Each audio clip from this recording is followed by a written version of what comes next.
Boa noite.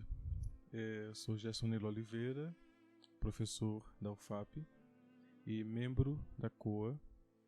Vim hoje apresentar a vocês a Comissão de Orientação e Apoio Acadêmico em sua estrutura. Mas para poder apresentar essa comissão, é necessário entender um pouco o contexto de um curso de graduação, curso moderno de graduação, e por causa desse contexto entender quais problemas surgem e por causa desses problemas a estrutura, então, o que justifica, né, a criação de uma comissão como a COA. Um curso de graduação ele é um projeto de formação profissional, e um curso moderno de graduação ele conta com uma estrutura em semestres, né? O curso específico do qual tratamos, curso de bacharelado em Ciências da Computação, ele é um curso de 9 semestres, canonicamente falando, ou seja, ele é projetado para ter 9 semestres, e as disciplinas são conjuntos de conhecimentos que são distribuídos ao longo dos semestres de forma desencadeada para que as pessoas que estejam ali formando-se tenham contato com aquele conteúdo de forma a assimilar um conjunto grande de informações com um sistema, né? Então a ideia é que no primeiro semestre você teria disciplinas que introduzem os alunos ao cálculo diferencial, à lógica formal, né? Disciplina que introduz, no caso de ciência da computação, existe uma disciplina de introdução à programação, né? Que é a linguagem com a qual você vai ensinar modelos para máquinas, né? E essa estrutura ela é pensada numa amplitude maior para considerar um público, que seriam os alunos ingressos, né? Então considera-se esse público e a partir da estrutura esperada desse público, você cria um conjunto de elementos que são o conjunto de disciplinas semestrais e ali, de uma forma mais ampla, ciclos, que seria o ciclo inicial, né, que é o ciclo básico, e o ciclo profissional. No ciclo básico se ensina as disciplinas básicas para um bacharelado, né, em ciência da computação, que visa, agora talvez seja interessante entender esse viés, né, do bacharelado. O bacharelado ele tem como estrutura canônica a formação de profissionais acadêmicos, né, com viés acadêmico. Então significa que você, ao fazer um curso de bacharelado, você vai estar se formando com uma estrutura que vai te permitir fazer pesquisa e compreender as estruturas, especificamente no campo da computação, as estruturas que geram essa formação, que seria a base do desenvolvimento científico para a área de informática, né? Então esse conhecimento ele parte desde a formação do pensamento lógico, que vem desde Aristóteles, por um lado. Por outro lado, as estruturas da matemática moderna que fomentam os modelos, que vêm do cálculo diferencial, que então justifica a primeira disciplina, lógica e matemática, e a segunda disciplina, cálculo. A terceira disciplina, seria geometria analítica, ela vem da aplicação imediata né, para a estrutura de representação de espaço, né? Então a geometria analítica tem essa interpretação científica, que seria o mecanismo de representação de espaço, e mecanismo matemático, né, de representação de espaço, e a introdução à programação, que vai te dar um leque de informações de como gerar códigos que sejam programáveis, né? Essa é a estrutura do primeiro período. Então, citei para que fique claro como é que é montado, né, um semestre de um curso superior.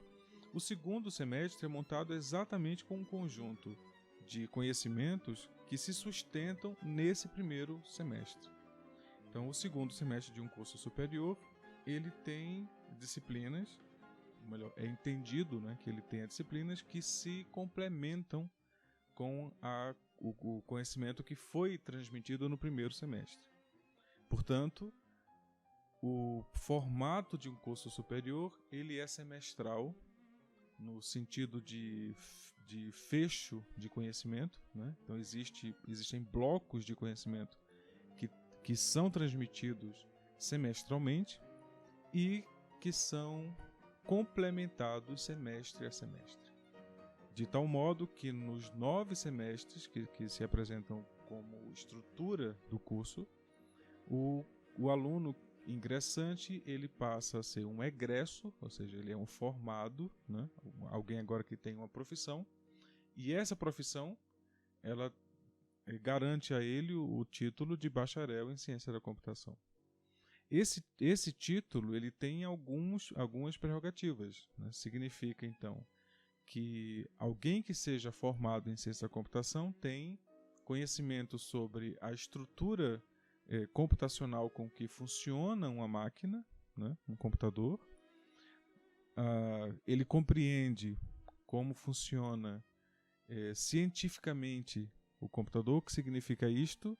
Que ele consegue compreender de forma metodológica como desenvolver ciência usando o computador como ferramenta, usando sistemas como ferramenta. Então ele consegue aplicar a modelos a decodificação, porque o modelo matemático, por exemplo, ele tem uma linguagem própria, e essa linguagem própria nem sempre é transmitida diretamente para a máquina. É necessário fazer uma codificação desse modelo para que a máquina possa interpretar aqueles dados, e a partir dessa interpretação o pesquisador faz ali a interpretação dos dados para a representação do modelo. Então é isso que se espera de um bacharel em um certo aspecto. Óbvio que se espera outras coisas, mas podemos ficar com esse aspecto. Acho que assim já fica claro, pelo menos espero que tenha ficado claro, o que é a estrutura de um curso superior e qual a dinâmica, né? A dinâmica é a formação de pesquisadores ou de pessoas que tenham conhecimento científico suficiente para discernir sobre a elaboração de mecanismos de evolução científica, né? Evolução científica tecnológica para um curso de bacharelado em ciência da computação.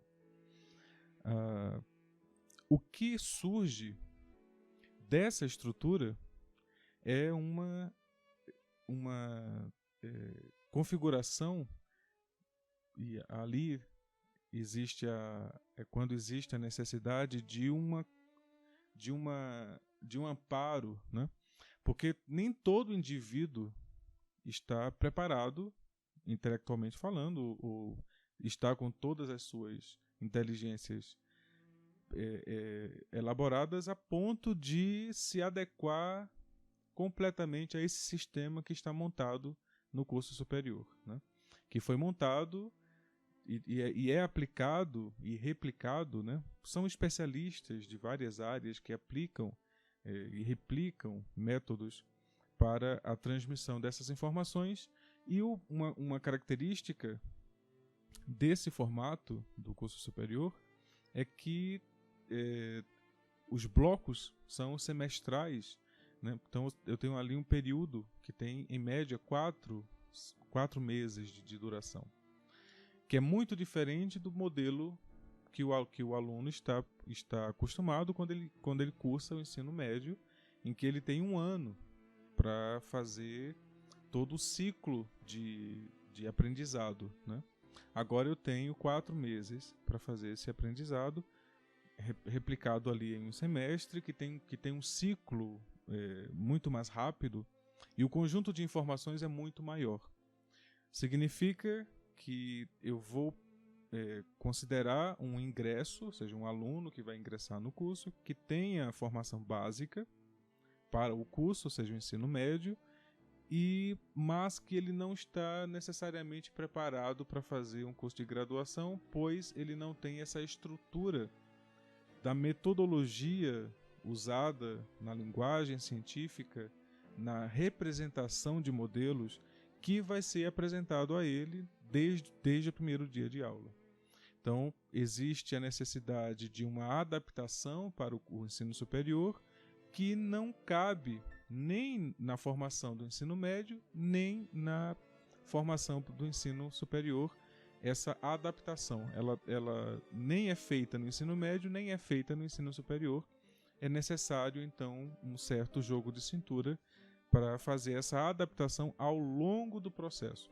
Então, os professores dos primeiros 3 semestres, eles lidam com essa profissionalização da leitura, da produção científica, do pensamento científico racional, que não existe, essa formação não existe no ensino médio e é necessária para a formação profissional superior.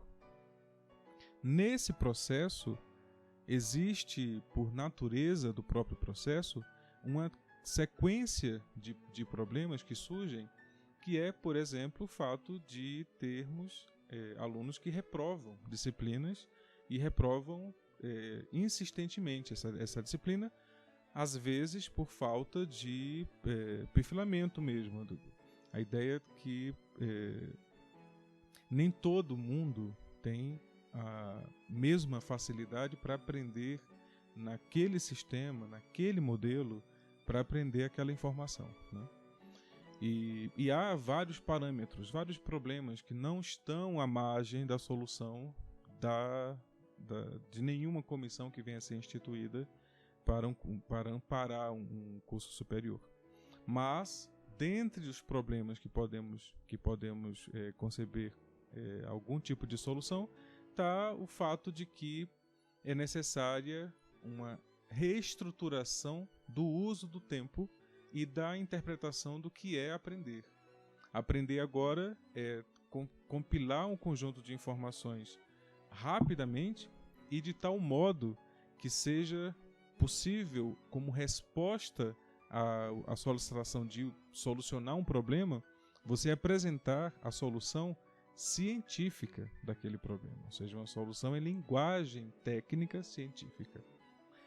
Essa resposta que é esperada pelos professores para os alunos, dos alunos, ela só vem a ser natural depois de uma reformulação do aluno, do seu modo de estudo, da sua forma de compreender o conhecimento e da sua forma de amadurecer o que seria concebido como solução para um problema, seja esse problema matemático ou seja esse problema computacional, né?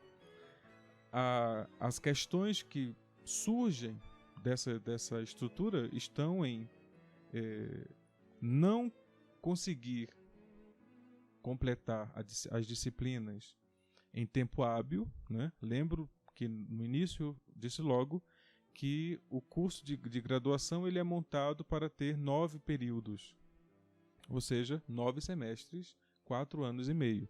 Esse é o período estimado para a absorção do conjunto que se entende como sendo um conjunto adequado para que um bacharel em ciência da computação tenha ali a proficiência, né? Ou seja, o conjunto de informações é o que se entende como sendo um conjunto adequado de informações para que um bacharel possa ser efetivamente útil.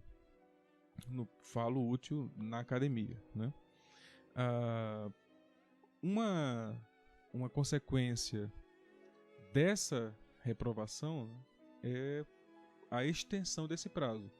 Uma vez que os semestres eles são conseguintes, né? Ou seja, o primeiro semestre ele prepara o aluno para fazer o segundo semestre e assim por diante. Então, quando o aluno reprova uma disciplina do primeiro período, ele fica impedido automaticamente de fazer um conjunto de disciplinas que estão no segundo período e, portanto, aqueles 4 anos e meio que era esperado no início já não são mais atendidos, né? Então o aluno já teria ali uma extensão natural de curso.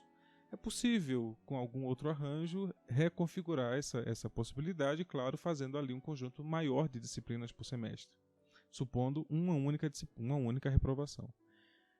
O que é comum de ocorrer é que nos primeiros períodos um conjunto grande de alunos venham a ter que refazer as disciplinas.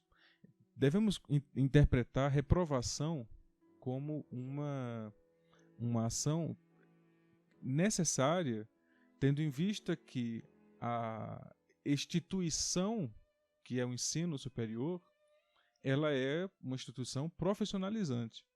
Então é esperado que entre alguém que não tenha aquela profissão no curso e que saia alguém que tenha aquela profissão no curso. Significa que existe uma metamorfose no curso.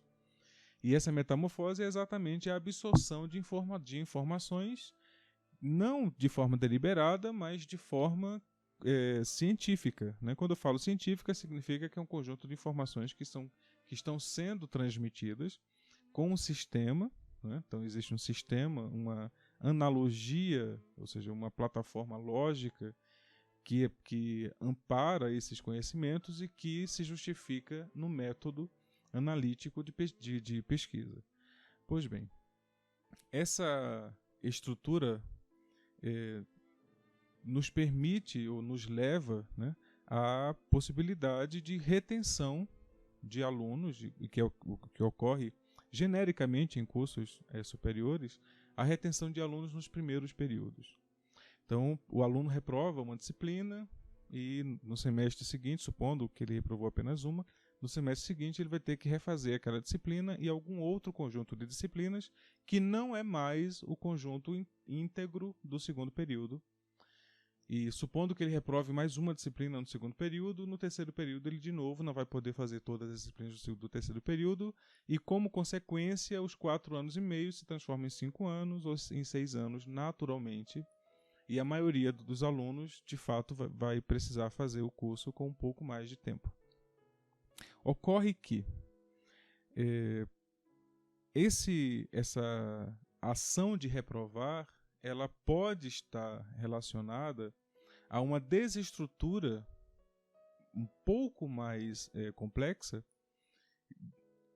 que não se resolve simplesmente com o aluno tendo o ambiente adequado de estudo. Às vezes é necessário, por uma má formação no ensino médio, por exemplo, o que é bastante comum, né? E é bastante comum, vou fazer um adendo, é bastante comum porque, num sentido bem técnico, os conteúdos programáticos, por exemplo, das disciplinas de matemática, no ensino médio, eles não se complementam ao conteúdo programático das primeiras disciplinas do ensino superior. Então, significa que existe um fosso, uma lacuna entre os conteúdos que são ensinados no ensino médio e os conteúdos que são ensinados no ensino superior, além da linguagem. Então, não só existe uma defasagem na forma que se trata o conteúdo, mas também existe uma defasagem do próprio conteúdo em si, né? Então, existe um conteúdo que é ensinado no ensino médio e um conteúdo que é ensinado no ensino superior, e esses conteúdos eles não se complementam de forma precisa. Claro que usamos no ensino superior todas as informações que são passadas no ensino médio, mas usamos mais que isso, né? Então, já começamos o ensino superior, a primeira disciplina dos primeiros períodos, a primeira disciplina de cálculo, ela é um cálculo moderno, não é o cálculo desenvolvido especificamente por Newton, mas é um cálculo já com estruturas modernas, né? Então já é tratado logo nas primeiras aulas, né? Você já começa a tentar transmitir a ideia de infinito, de continuidade, né? Já nas primeiras aulas, quando você começa a entender o que é uma função e o que é a estrutura de limites, né, continuidade, isso é tão sofisticado e tão mais sofisticado do que aquilo que é ensinado no ensino médio, que causa um furor e um destempero nesse sentido. E um aluno que esteja despreparado para esse choque, ele acaba se desprendendo daquela disciplina e não ganha o ritmo adequado para poder fazer a disciplina de forma prestativa, né? Ou seja, ele acaba perdendo muito tempo, muita energia para tentar assimilar a disciplina quando existem ali lacunas teóricas que o impedem de fazer isso. Essa lacuna teórica atinge um conjunto muito grande de pessoas. Então, tem um grupo muito grande de alunos que vão começar a fazer um curso técnico da área de exatas e vai se ver nesse cenário, né, de não conseguir assimilar o conteúdo por necessidade ou por falta de tecnicidade, ou seja, de conhecimento mesmo. Isso faz com que pagar uma disciplina de cálculo ou de geometria analítica seja uma demanda que depende de fazer aquilo mais de uma vez. Então, pelo menos 50% das pessoas que vão fazer cálculo 1 vai ter que fazer cálculo 1 mais de uma vez. Isso significa que fazer cálculo 1 demanda 1 ano e não 6 meses. Né? Por essa estrutura, né, que pus, então fazer cálculo 1 demandaria 1 ano, pelo menos para 50% das pessoas que tentam fazer cálculo 1. Existe uma evasão que estou desconsiderando, tá? Ou seja, alunos que desistem de fazer o curso por causa dessa dificuldade técnica. Estou considerando aqui os alunos que insistem em fazer o curso além das dificuldades técnicas.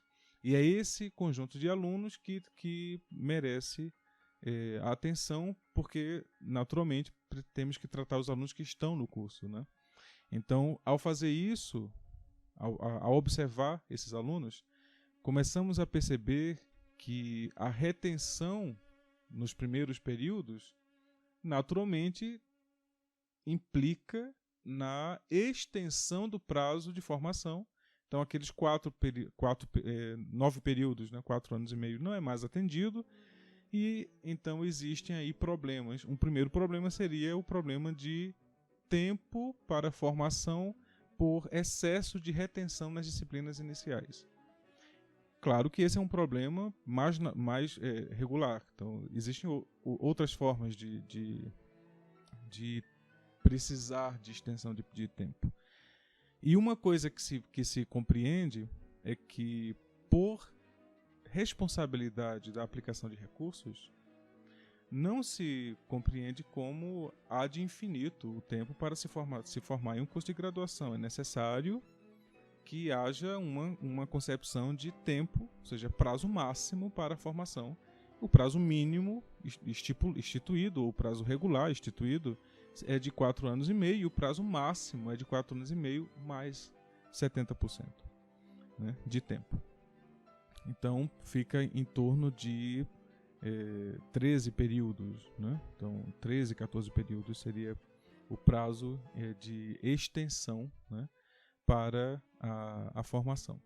Entendendo esse como prazo máximo, compreendido como o prazo em que um aluno de graduação deve concluir seu curso, temos aí alguns problemas. Um aluno que replica,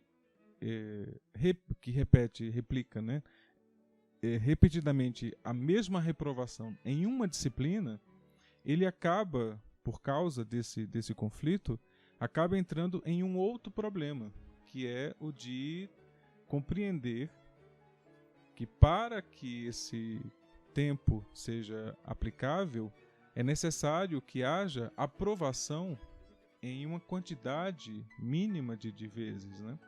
Então, por outro lado, há uma regularização de que, há uma compreensão de que a reprovação em 4 vezes na mesma disciplina implica na possibilidade de desligamento do aluno para o curso, né? Então, isso por quê? Se você reprova 4 vezes uma disciplina, você já usou 2 anos do curso. Isso é quase 50% do tempo que você teria para cursar o curso inteiro. Então, se você gastou 2 anos reprovando uma disciplina, para pagar uma disciplina, e mesmo assim não teve êxito, então isso significa que está faltando aí desempenho, né? E para resolver esse problema, é criada uma comissão. Essa comissão é a Comissão de Orientação e Apoio Acadêmico, a COA, que delibera sobre casos de desligamento, no caso em que o aluno reprova 4 vezes uma mesma disciplina, mas também delibera sobre casos de extensão de prazo, quando o aluno ele entra em um certo cenário em que ele não conseguirá mais concluir o curso usando os 4 anos e meio. Mas também existe uma medida preventiva, que é de que o aluno entra como sendo um aluno acompanhado no momento em que já se percebe que esse aluno está com a queda de desempenho, explicitado isso pela reprovação repetida em uma disciplina. Então, quando o aluno reprova mais de 2 vezes uma disciplina, ele já torna-se aluno acompanhado. O que significa isto?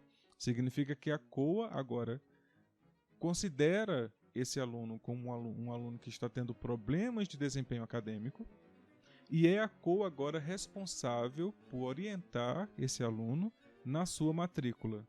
Ou seja, então agora, em conjunto com a COA, o aluno passa a ter acesso a um projeto de curso distinto do projeto original do curso. Todo curso de graduação é um projeto de formação, como falei no início, mas agora é necessário reformular esse projeto, uma vez que aquele aluno especificamente não se enquadrou ao projeto inicial com resposta de desempenho.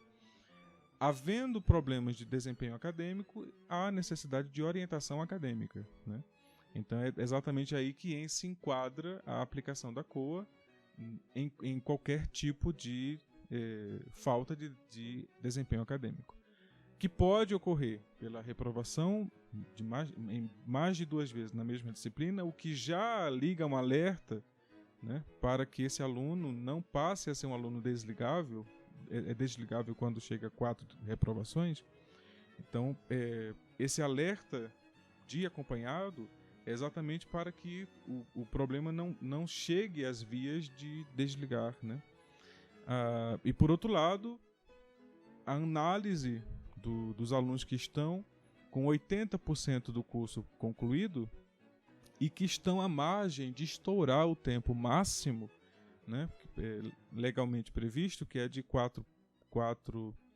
9 semestres mais 70%, os alunos que estão com 80% da grade curricular cumprida, mas ainda não têm previsão de formatura, esses alunos também são acompanhados pela COA, pois existe a necessidade do cumprimento desse prazo, né? Então, existe aí a possibilidade de dilação de prazo para alguns casos específicos, e previstos na resolução que cria a COA, né? E uma das questões que temos observado é que, no primeiro momento, a COA se respalda na resposta para a PREG, quando os alunos já têm problemas. Esse seria o tratamento canônico em que a comissão daria quando já existe um problema e aí precisamos resolver esse problema, ou seja, o aluno ele apresenta uma queda de desempenho em várias disciplinas ou em alguma disciplina específica, e aí o que é necessário é reformular a forma de estudo desse aluno, compreender que tipo de problema, por que tipo de problema ele está passando, e o projeto é dar a ele a perspectiva distinta do curso, para que ele entenda que tipo de problema ele tá passando e como resolver aquele problema, ou seja, que tipo de disciplina ele deveria estar pagando em conjunto para obter uma experiência positiva acadêmica, né? Que é exatamente essa coleção de experiências positivas que nos levam a continuar a fazer a atividade, né?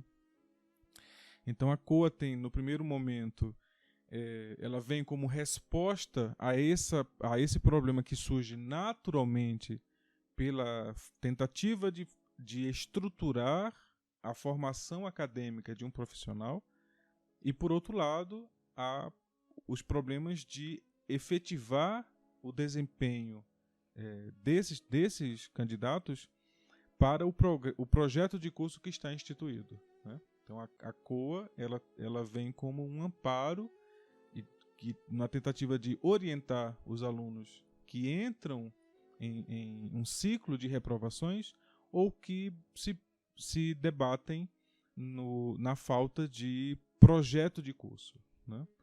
Então, essa seria a estrutura canônica da COA. Existem vários movimentos que temos feito ao longo dos anos, tentando antecipar esse movimento, como, por exemplo, essa apresentação da comissão para vocês que estão ingressando no curso, ou que ingressaram recentemente no curso, para que vocês já saibam de antemão que o curso de graduação ele é pensado de tal modo a separar em ciclos de 6 meses um conjunto de conhecimentos que são, sim, conhecimentos conjugados, ou seja, você precisa aprender aquelas coisas ao mesmo tempo para que você possa aprender outras coisas também conjugadas. Quando existe um problema de desempenho acadêmico, é necessário uma intervenção acadêmica, né? Então, seja uma reformulação de um projeto individual de curso para que haja fluidez e para que mais alunos se formem com a qualidade do curso, ou seja, que tenham o profissionalismo e garantam, né, as estruturas mínimas de conhecimento para um profissional da área de informática. Então, encerro por aqui a apresentação. Espero ter esclarecido algumas dúvidas. No mais, estarei logo mais disponível para tirar mais dúvidas. Boa noite.